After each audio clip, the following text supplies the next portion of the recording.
I promise to be a voice against repression and a voice for the freedom of the Cuban people. C'est toujours intéressant de voir Trump qui se place en rempart pour la liberté.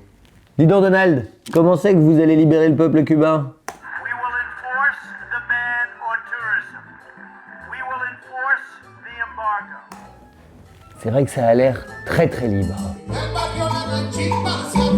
Vous connaissez peut-être Cuba pour son rhum, sa salsa, son soleil, mais apparemment, à Cuba, il se passe plein d'autres choses. Et notamment plein d'autres choses qui énervent passablement les États-Unis. Et moi je me suis dit, est-ce qu'il serait pas temps de découvrir ce que c'est? Alors pour ça, allons à Cuba. Bon, c'est mes collègues qui ont été à Cuba. Mais moi, je vais pouvoir rencontrer Charlie Lepage. Il est membre de la direction nationale du PTB et il était à Cuba tout récemment. Alors je vais pouvoir lui poser la question que je me pose aujourd'hui. Pourquoi Cuba énerve tant les États-Unis? Et d'ailleurs, vous êtes encore plein à nous regarder sans être abonnés, alors abonnez-vous. Cuba, c'est une toute petite île des Caraïbes, située tout près des États-Unis d'Amérique. Pendant très longtemps, ça a été une colonie espagnole, mais en 1902, Cuba est devenue officiellement indépendante. Je dis bien officiellement parce qu'en fait, dans les faits, c'est surtout devenu une espèce de colonie des États-Unis qui a en fait pris la place du colonisateur espagnol. Salut Charlie! Et là, salut! Entre Antoine, vas-y! Merci.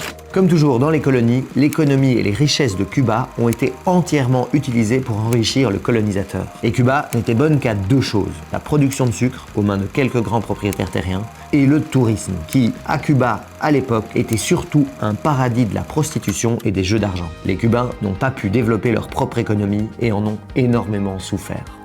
En 1959, la situation a changé. Il y a eu Fidel Castro et Che Guevara avec un groupe de révolutionnaires qui ont renversé le régime du dictateur Batista qui était à la solde des États-Unis. Et ils ont décidé que Cuba devait être au service des Cubains. Ils ont décidé de reprendre l'économie en main, des mains des grandes entreprises américaines, tous les grands secteurs d'un côté, de redistribuer les terres qui appartenaient à les grands propriétaires pour les petits agriculteurs et d'essayer de faire fonctionner l'économie au service du développement de l'île même. C'était ça l'idée derrière la révolution socialiste cubaine. C'était un tout autre modèle de société, c'était en fait dire voilà, les gens d'abord et pas le profit si tu veux.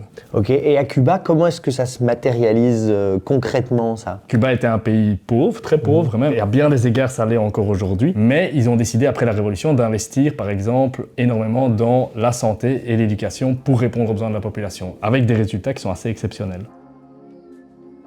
À Cuba, mes collègues ont visité l'école Solidaridad con Panama, une école pour les élèves en difficulté.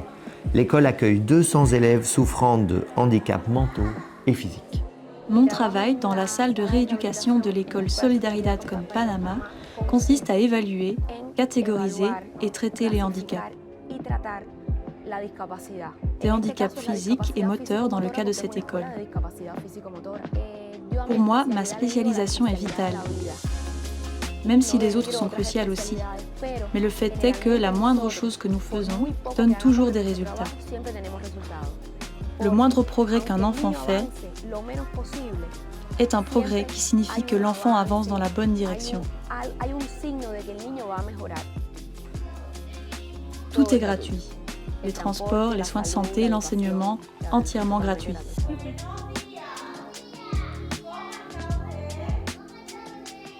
Je pense que même s'il s'agit d'un pays du tiers-monde, Cuba a progressé en matière d'inclusion. Pourquoi? Parce que nous avons des écoles spécialisées, mais l'enseignement traditionnel aussi peut accueillir des enfants moins valides. Les handicaps vont se multiplier à l'échelle mondiale et la société devra les accepter. C'est pour cela que je pense qu'il est vital pour la société de se préparer à l'inclusion. Voilà.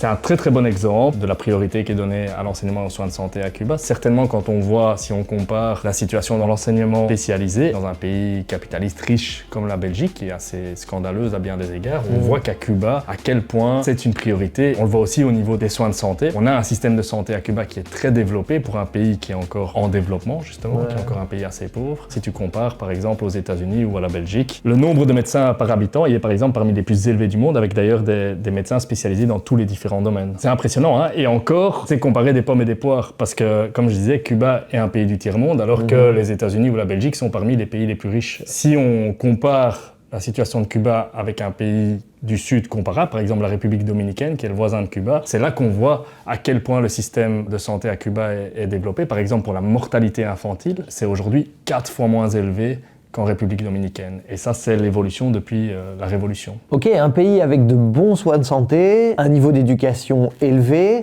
ça prend plutôt le bon chemin, mais par ailleurs, il y a quand même... Depuis le début de la Révolution, depuis le premier jour après la Révolution, les États-Unis ont voulu étouffer la Révolution cubaine. Parce qu'ils avaient peur justement de cet exemple que pouvait être Cuba pour les autres pays. Les États-Unis considèrent en fait depuis longtemps que le continent américain dans son entièreté, du nord au sud, leur appartient, qui pouvait allègrement piller les ressources et dominer les peuples. On a vu ce que ça a donné au Chili, etc., etc. C'est ce qu'on appelle la doctrine Monroe, du nom du président des États-Unis, qui a inventé cette doctrine qui était l'idée que tout le continent américain appartenait aux États-Unis. Et Cuba est en fait venu bousculer ça. Cuba a défié avec succès l'exigence des États-Unis de dominer l'hémisphère et de déterminer ce qui s'y passe. Et ce que Chomsky dit en fait ici, c'est que quand Cuba a décidé de remettre les ressources et ses richesses au service du développement de Cuba même, en fait il a défié la volonté de domination des États-Unis et pouvait fonctionner comme un exemple pour les autres pays d'Amérique latine, un exemple éventuellement pour les autres pays dans le monde, et c'est justement cette menace-là que les États-Unis ne supportent pas.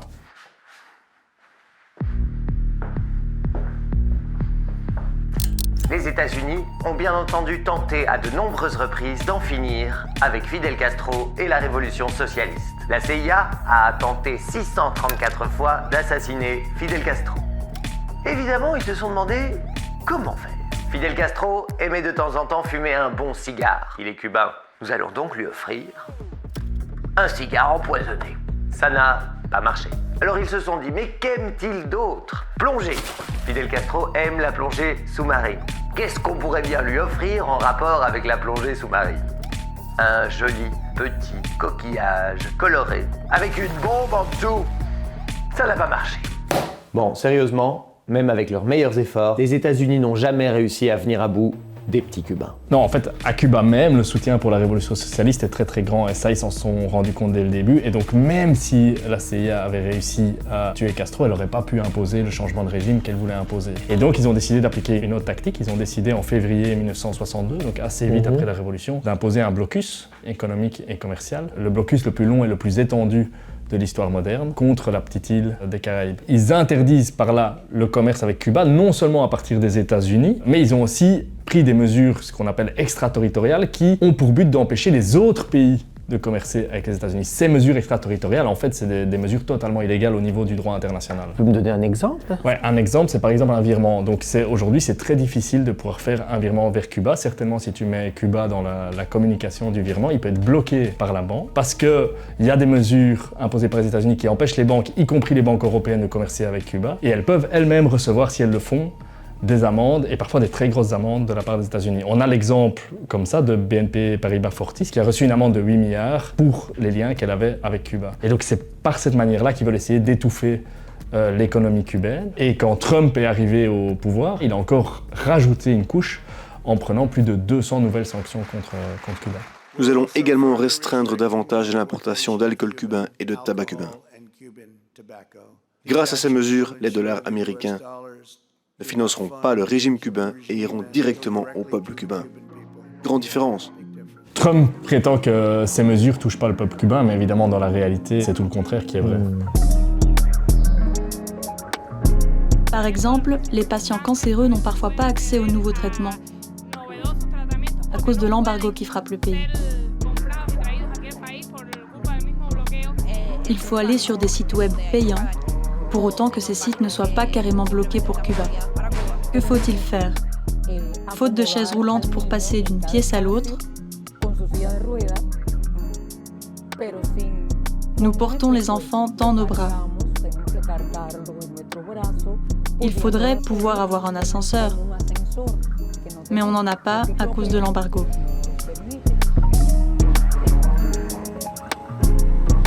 Chaque jour est un combat contre les effets de l'embargo. Pour ne pas en souffrir trop. Le blocus, on estime qu'il coûte environ 15 millions de dollars par jour aux Cubains. C'est énormément de moyens qui ne sont pas disponibles pour le développement. Et il manque de carburant, il manque d'électricité, les infrastructures, moi quand j'étais là-bas, on le voyait vraiment, les infrastructures sont obsolètes et ils n'ont pas les moyens pour les renouveler. Trump vient également d'inscrire Cuba sur la liste des États qui soutiennent le terrorisme. Ainsi, l'étau du blocus se resserre encore plus. Mais bien sûr, c'est un acte ridicule. Investir dans l'éducation, les soins de santé, la culture et la solidarité internationale, est-ce que ça, c'est du terrorisme ?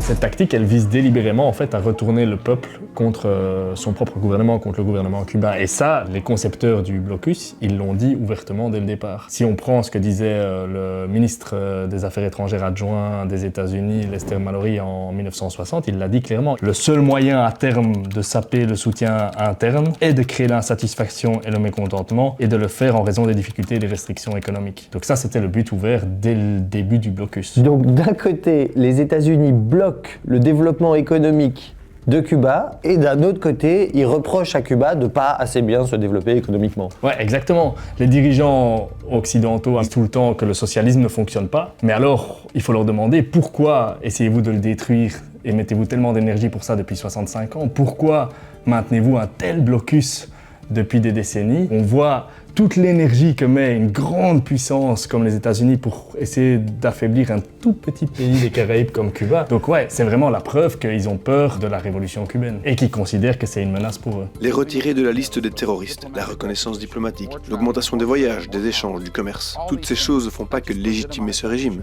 mais leur donnent accès à davantage de devises qu'ils peuvent utiliser pour pérenniser leur système de gouvernement. D'ailleurs, depuis des années, la quasi-totalité des pays de la planète votent pour la levée de ce blocus illégal et criminel contre Cuba. Il y a eu un vote le 30 octobre dernier à l'Assemblée générale des Nations Unies. 187 pays ont voté pour la levée du blocus et 2 pays ont voté contre. Devinez qui? Toujours les mêmes, j'imagine. Ouais, les États-Unis et Israël. Malgré que 187 pays ont voté pour la levée et seulement 2 contre, les sanctions et le blocus restent en place. C'est une tyrannie, c'est une dictature. Le peuple cubain mérite la démocratie. Ouais, sans doute, quand il parle de la tyrannie, il parle plutôt des États-Unis. Mais du coup, avec cette pression, Cuba, c'est déjà très impressionnant qu'ils aient tenu jusqu'aujourd'hui. Est-ce que d'après toi, ils sont en capacité de tenir encore longtemps comme ça? Parce que c'est vraiment très difficile. Les Cubains se battent déjà depuis 65 ans contre l'impérialisme américain. Ils ont montré au cours de toute cette période qu'ils étaient capables d'être très résistants et qu'on ne pouvait pas comme ça casser leur foi dans le projet socialiste cubain. C'est clair que la situation est difficile. Moi, j'ai été à Cuba il y a 10 ans, j'y suis retourné il n'y a pas très longtemps. On voit la différence. Le Covid a quand même fortement touché l'île aussi, avec une forte diminution du tourisme, qui est une des principales rentrées au niveau économique de l'île. Et donc, ils s'en sont toujours pas remis encore aujourd'hui, donc ils ont beaucoup moins de rentrées. Avec l'arrivée de Trump aussi et des sanctions en plus, on en a parlé. Donc, on va vers des années difficiles. Et dans ce cadre-là, la solidarité va être hyper importante. La solidarité internationale, on peut soutenir Cuba à partir de la Belgique. On peut faire un don, par exemple, à l'association Cubanismo de solidarité avec Cuba ici en Belgique. Ça, c'est une option. On peut aussi, et ça, j'encourage tout le monde, c'est d'aller à Cuba. Ça va soutenir, c'est aussi aller voir, aller rencontrer, discuter avec les gens, se rendre compte de ce que c'est Cuba et des réalisations cubaines et pouvoir en témoigner aussi soi-même après. Donc, on peut faire plein de choses. C'est ce que mes collègues sur place ont été faire. Un avenir plein d'espoir pour Cuba. Je pense que c'est possible. Si tous les peuples sont solidaires. Si le peuple américain, avant tout, est solidaire. S'ils parviennent à convaincre leurs dirigeants que nous sommes frères, que nous sommes des êtres humains, que nous méritons aussi de mener une vie aussi normale que la leur,